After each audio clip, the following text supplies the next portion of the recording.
Imphal West District ki manung chana leiba Wahingmam Laikai da kok tangba amadi sam kenbagi matangda Langon Natural Hair Care Clinic hangdoktuna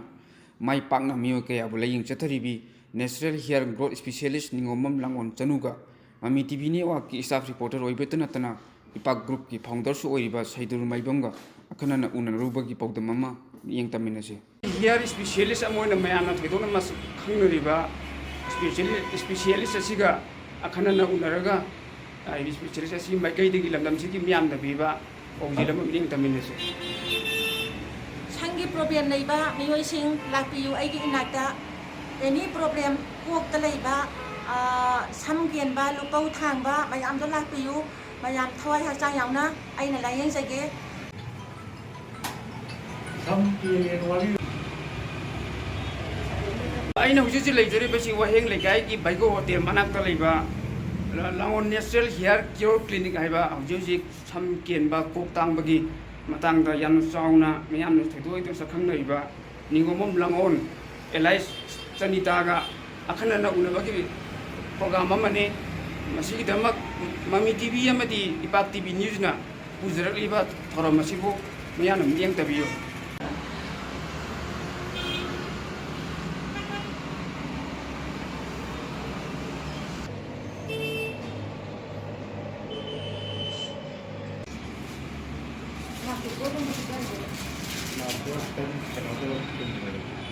aigi koki insang se sidai se kai tawraga sam hauga dagi haibata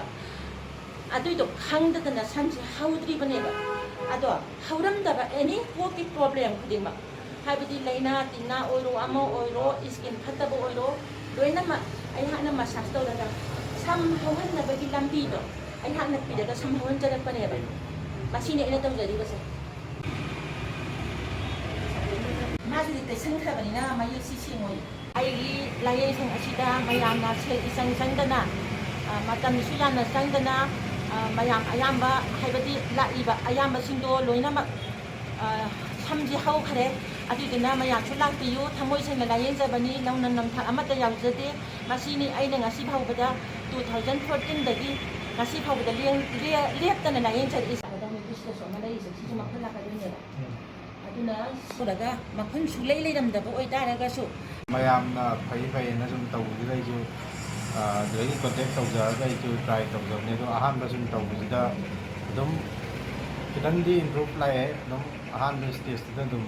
aigi layeng sangsida ipak TV news da su aigi inakta sigumba ama laire haidana mayam da khangan na bagi ta mata lapi base asiki mati thawai hangsang yauna harauje